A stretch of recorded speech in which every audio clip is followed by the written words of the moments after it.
Prezadas e prezados estudantes, sejam bem-vindas e bem-vindos a mais uma aula do curso de Estrutura da Matéria 1.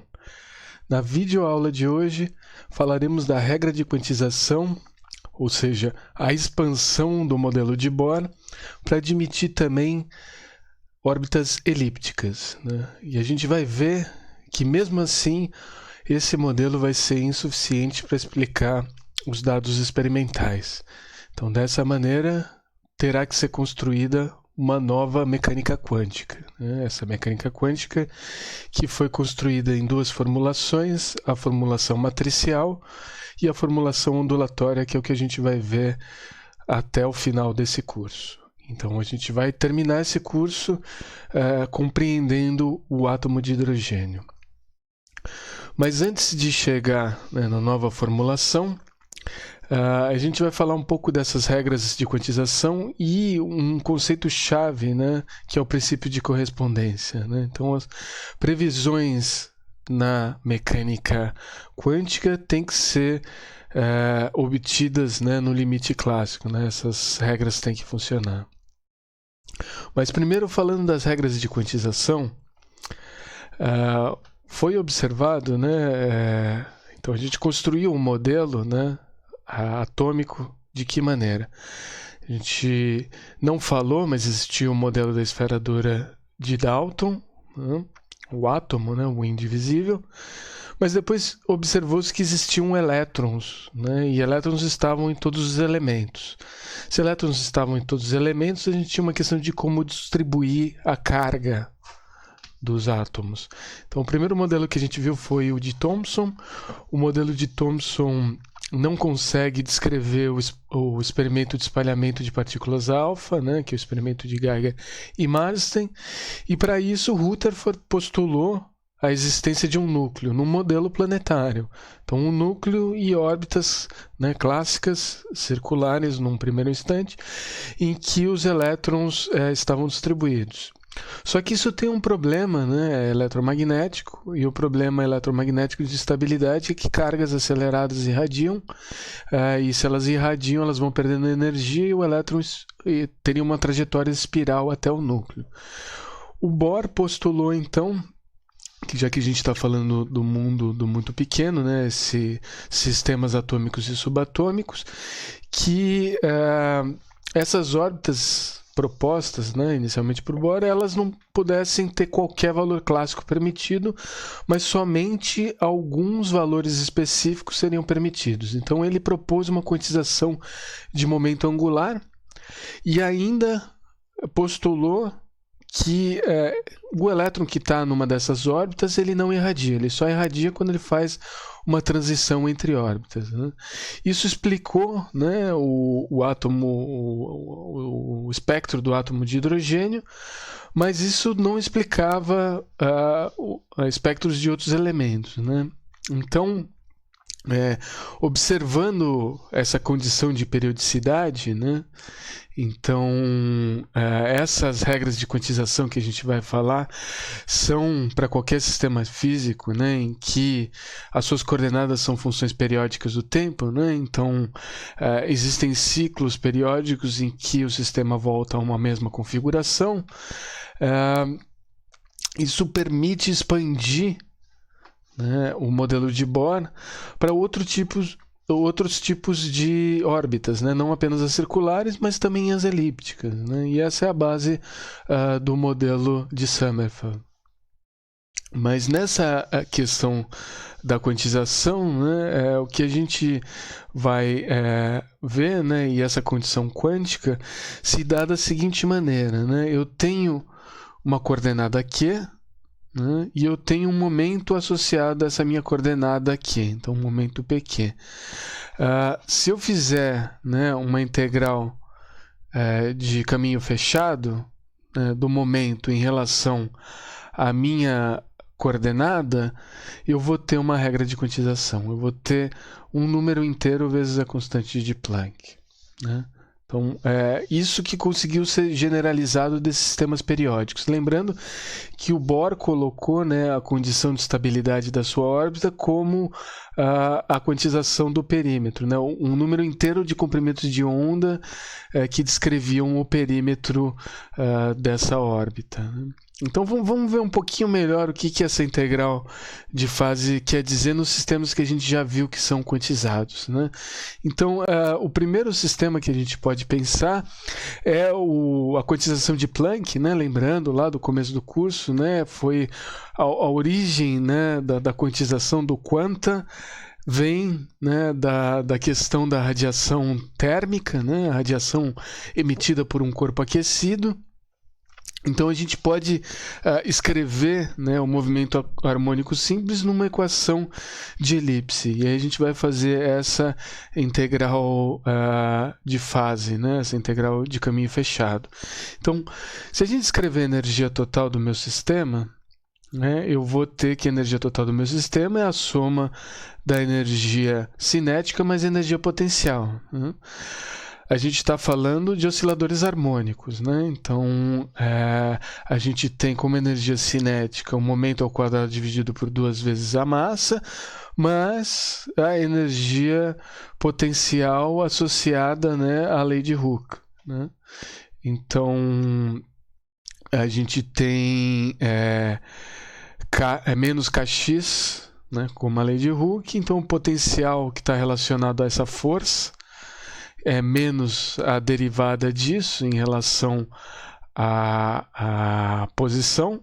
Então, se a gente fizer a integração disso, a gente encontra que o potencial é a constante de força vezes a distância ao quadrado sobre 2, né? O potencial elástico.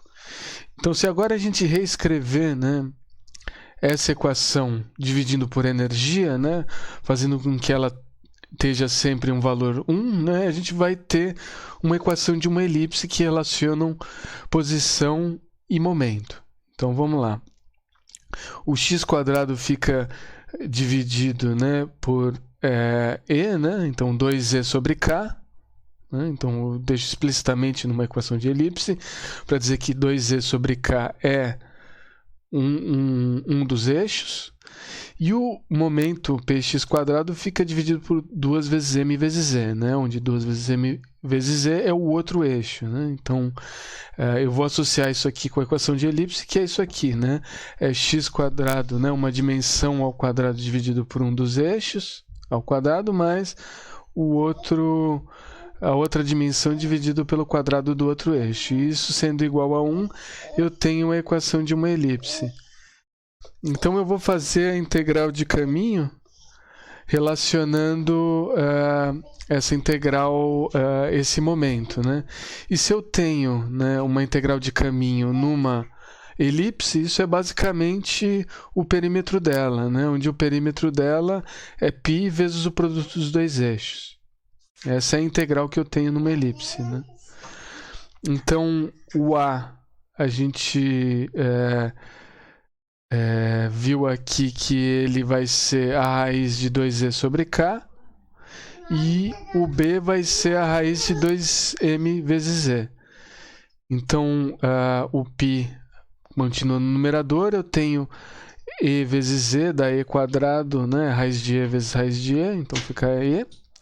E aí no denominador eu tenho a raiz de k dividido pela raiz de m. Né? Só que a raiz de k dividido pela raiz de m no movimento harmônico simples é 2 vezes π vezes a frequência. Então, o 2π cancela com 2π, eu tenho que isso aqui é e dividido pela frequência, e e dividido pela frequência vai ser um número quântico vezes a constante de Planck. Então, se eu passar a frequência multiplicando, eu acho justamente a regra de quantização de Planck, que a energia é um número quântico vezes a constante de Planck vezes a frequência. Foi isso que foi utilizado por Planck para explicar a radiação de corpos aquecidos, né? A radiação de corpo negro. Então, essa é uma demonstração clara aqui dessa integral de fase, né? A gente pode fazer a outra demonstração que é relacionada a esse sistema proposto pelo Bohr, né? que ele conserva momento angular, né? Então vou fazer uma integral agora em relação ao ângulo desse meu momento angular, né? O momento em relação a essa coordenada ângulo, né? Para que isso seja uma integral fechada, eu vou de 0 a 2π em ângulo. O momento angular é constante, então uma constante multiplicando a integral. Isso aqui vai ser igual a 2 vezes π vezes o momento angular. E isso vai ser igual a n, um número quântico, vezes a constante de Planck.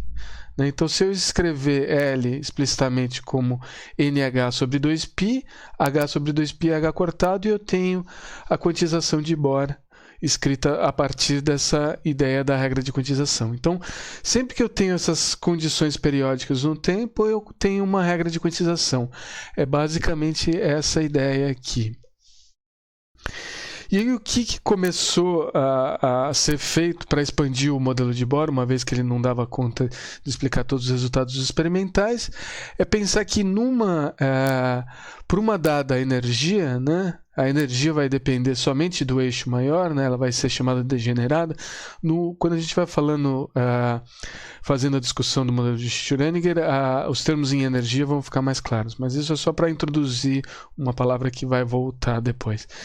E se eu pensar em coordenadas polares, eu vou ter, né, agora uma quantização dupla, né? Eu vou ter dois números quânticos, um número quântico R, né, associado, né, à energia, e vou ter um outro número quântico θ, né? Então, para cada órbita eu vou conseguir descrever n órbitas elípticas, né, em que eu tenho justamente essa diferença entre os eixos maiores.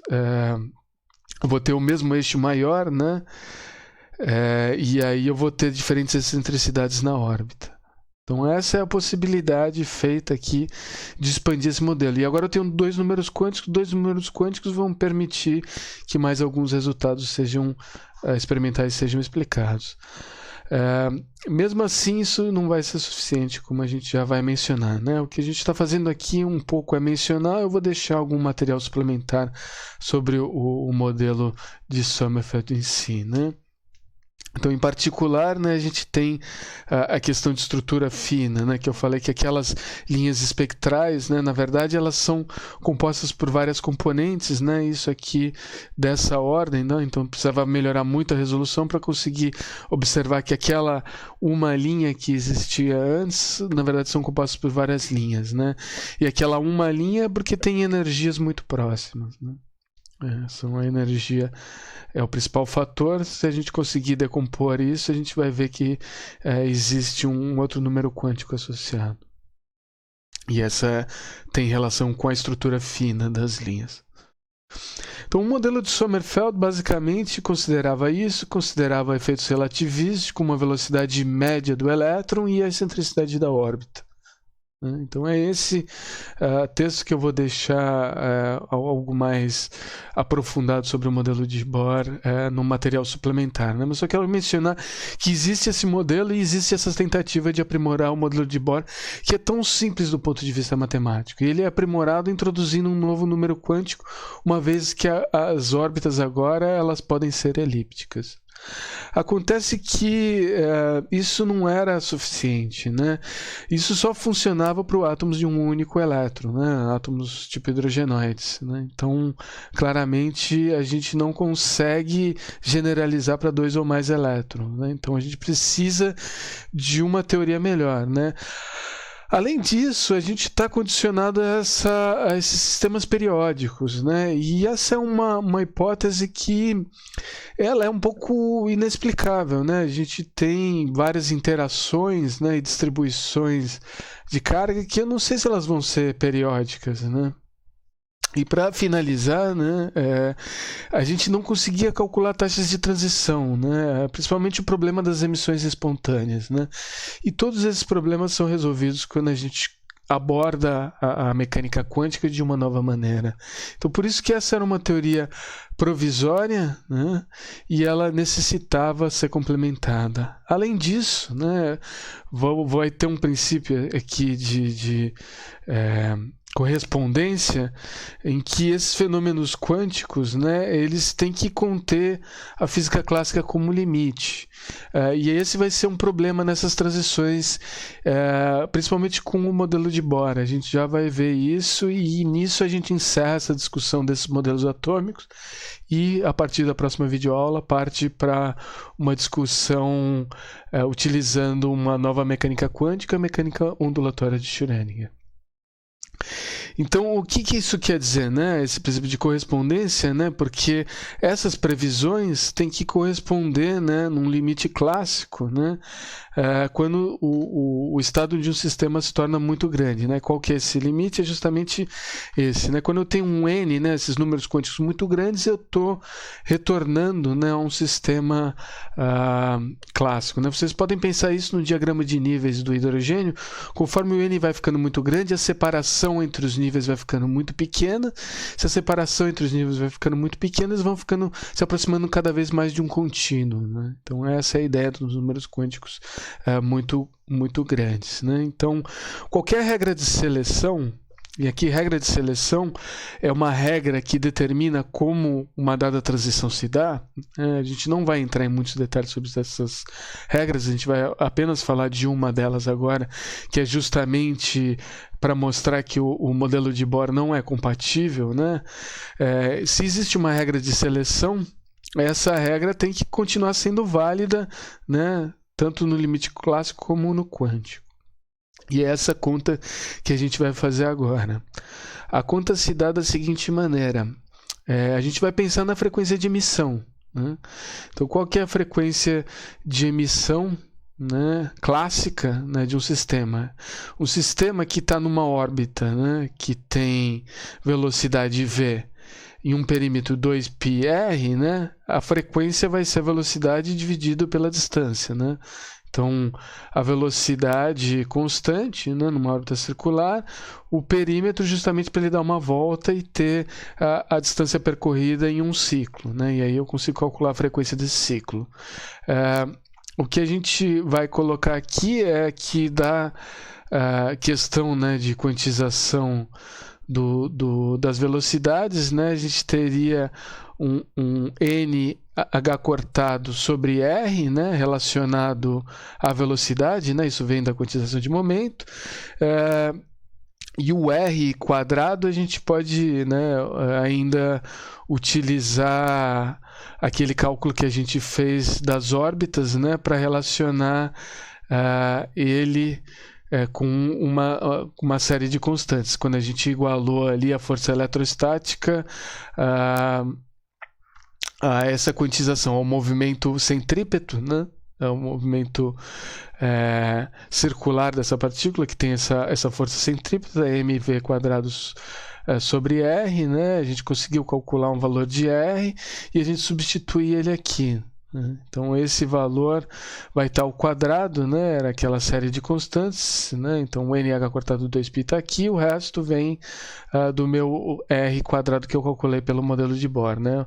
A constante elétrica ao quadrado, 1 sobre 4πε0, aí tinha massa ao quadrado, Z quadrado, E a quarta, N a quarta, H cortado a quarta, né? Então o que acontece? Cancela um H cortado no numerador com essa potência quarta aqui, então fica um H cortado ao cubo, e também cancela um N com um N a quarto, fica 1 sobre N ao cubo. Então esse é o que a gente pode fazer classicamente, né, associando o número quântico, né? Então um cálculo clássico, né, para qualquer órbita permitida. Então vamos fazer o cálculo quântico, né, a partir da diferença de energia, né, entre duas órbitas, né? Essa vai ser a emissão que a gente tinha, né?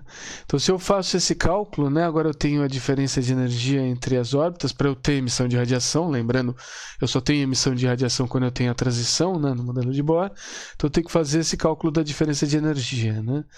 Então, isso aqui eu só usei, né, o termo de quantização para ter normalmente o número quântico aqui nessas órbitas muito grandes. Isso seria válido, né, essa frequência clássica seria válido num cálculo que é feito para um N muito grande, né? E agora eu estou fazendo um cálculo para qualquer N. Essa é a diferença dos dois, apesar de eu ter usado os resultados do modelo de Bohr para fazer esse cálculo clássico, né? Esse cálculo quântico ele se dá da diferença de energia quando emite radiação, né? Então, quando emite radiação, né, eu tenho 1 sobre h cortado a diferença de energia, todas aquelas constantes, e aí eu vou colocar n-p, né, um número quântico final, né, menos um número quântico inicial, e a transição desse nível, né, do n para o n-p.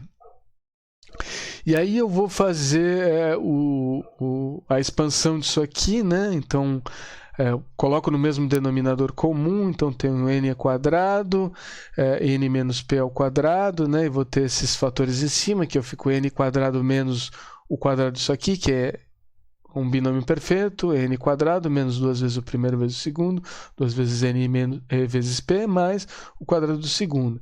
E aqui os n quadrados vão se cancelar, né? Eu tenho que isso aqui, né? Então, constante elétrica estava lá, já estava aqui, né? Esse H, ele se tornou um H cortado ao cubo, né? Sobre 2π, então apareceu um 2π, que virou 4π, e os outros termos já estavam lá, né? Então, esses termos também já estavam lá. E isso aqui é só subtraindo o n, né? E agora eu vou considerar, né, que o n é muito grande, o p não é tão grande, né? Então, o que vai acontecer aqui é que n menos p é aproximadamente n, né? Então, se eu colocar p em evidência aqui, eu tenho n menos p, se n menos p é aproximadamente n, isso aqui fica aproximadamente 2 vezes n vezes p, e no denominador fica n ao quadrado vezes n ao quadrado. E aí eu cancelo um dos n's e eu chego numa frequência quântica, agora que traduz as transições, em que eu tenho todas as mesmas constantes, né? 1 sobre n ao cubo, só que agora eu tenho um p no numerador. Então, se eu comparar as duas e o princípio de correspondência é válido, eu tenho uma regra de seleção aqui. E a minha regra de seleção é simplesmente que o p é igual a 1. Né? Então, eu tenho um ΔN aqui, em que o meu NF menos NI vai ter que ser menos 1. Né? Porque era n menos p de n, né? Então, fica n menos p menos n, então fica menos p, se p é 1, isso fica menos 1. Então, essa seria a única transição possível para emitir radiação. Mas a gente sabe que isso não é válido, né? A gente tem todas as séries de Balmer, Lyman, Pfund, Paschen e Brackett para dizer que muitas outras transições são possíveis. Então isso é claramente violado, né? Então a teoria quântica não corresponde à teoria clássica. Então ela viola esse princípio de correspondência. Então é mais uma razão para que o modelo de Bohr não seja válido, né? Fosse só uma teoria provisória. Então, isso é o que eu queria falar para vocês aqui. Então, eu quero que vocês calculem agora, né,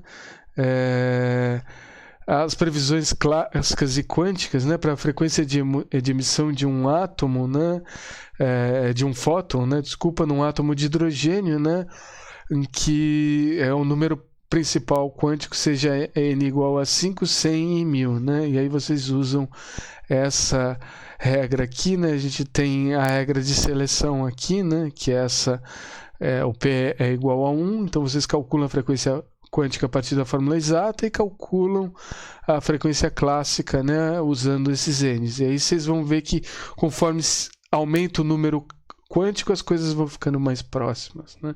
Então esse é o objetivo desse exercício, checar o princípio de correspondência. Bom, era isso que eu tinha para falar dos modelos atômicos. A gente encerra essa discussão aqui. Quando a gente retornar na próxima videoaula, a gente começa a falar da mecânica quântica ondulatória de Schrödinger. Vejo vocês lá.